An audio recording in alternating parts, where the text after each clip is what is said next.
Hi everyone, I'm Rincey and this is Rincey Reads. Today I'm going to be doing a really quick discussion about Middlemarch and Middlemarch Madness and my whole experience with reading this book. This is not going to be like a book review at all. I'm barely going to talk about like specific plot points or anything like that, but I wanted to talk about this book in a more general way and to talk about sort of my experience approaching it and reading it and the things that worked for me that could potentially work for you if you wanted to read this book. I will also have a link to the video that I made last month that talked about the first half of this novel. I will also note that there will be spoilers for the whole thing, even though I won't be talking about specific plot points. So yeah, overall, I liked this book. I didn't love it. I think I would give this like a 3 out of 5 stars. It was enjoyable for parts. There was a point towards the end where it just felt like this book was going on forever and I kind of just wanted it to wrap up. Especially the storyline with Dorothea and Will felt like it went on for so long. There were points where it's just like chapters of them agonizing over the fact that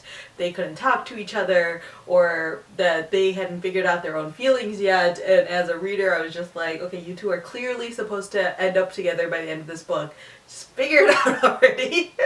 But that also may have just been the general fatigue that I get towards the end of like long books. Usually when I'm really close to finishing a really long book, I kind of just want everything to hurry up already and to be done with so that way I can say that it's done. But there was a strong part of me that felt like that just went on longer than it needed to. I don't know if that was just me, but it felt like that could have wrapped up a lot faster. As for all of the other storylines, they were all pretty hit or miss for me. I know a lot of people don't like Fred, or at least I'm starting to realize that a lot of people don't like Fred, but I found him kind of amusing. He reminded me a lot of Kirk on Gilmore Girls. Actually, reading this whole book kind of just reminded me of Gilmore Girls. I don't know if it's just because, well, I'm always in the state of a rewatch. And the way that this story is set up just really felt a lot like the Gilmore Girls world, where you have this one main storyline that you are following, but there's all of these sort of side characters throughout the town whose storylines you're kind of going in and out of that are fun and quirky and kind of out there. And it felt like if you approach the novel with that sort of point of view, those side stories don't feel quite as like wasteful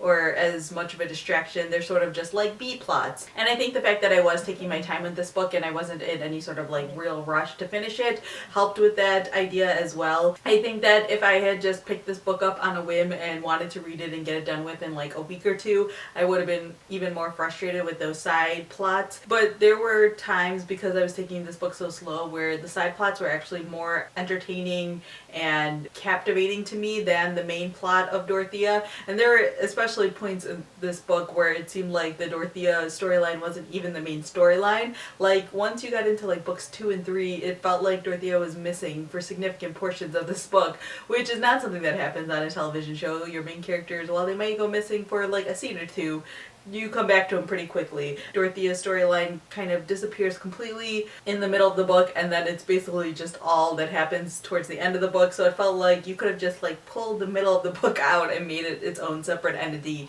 It didn't necessarily need to be a part of this whole big thing, but of course then it wouldn't be a story about Middlemarch, which is this whole town. I was also very surprised by how readable this book was. The language in here is not difficult whatsoever. As many of you know, I switched over to listening to it on audiobook around like third of the way in, just because I was going on lots of walks, and so it was a good way for me to just utilize that time, and I felt like that helped a lot also with just pushing through some of the longer, more difficult, possibly more boring to me chapters, which is always super helpful when it comes to classics. I feel like that is just going to always be my strategy from now on. I did it with Moby Dick as well, and it really helped with Moby Dick during the more boring chapters. But in general, I didn't have a hard time like getting into the story or getting into the language like I usually do. I don't know if it's just because like prior to reading this book, I was reading like a nonfiction book, and so I was used to sort of handling books with slightly more difficult language. Like I know for a fact that if I don't read classics for a really long time, I have a hard time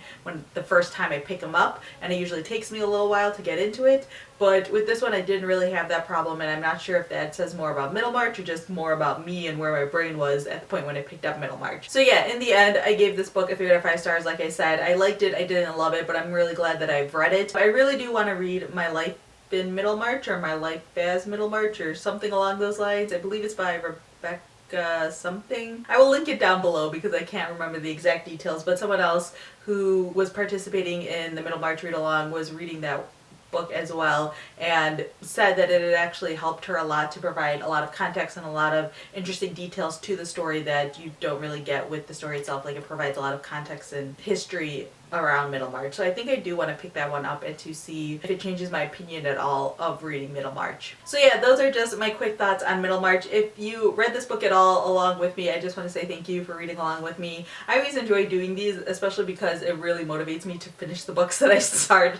There's a very good chance that if I wasn't doing a read along, I wouldn't have finished this, or I wouldn't have finished it in a month, that's for sure. If you are still reading it, don't feel bad. But if you have any thoughts or comments that you'd like to leave down below, definitely would love to hear your opinions on this book, especially if it was your first time reading it, or even if it was like your second or third or millionth time reading this book. So yeah, that's all I have for now, and thanks for watching.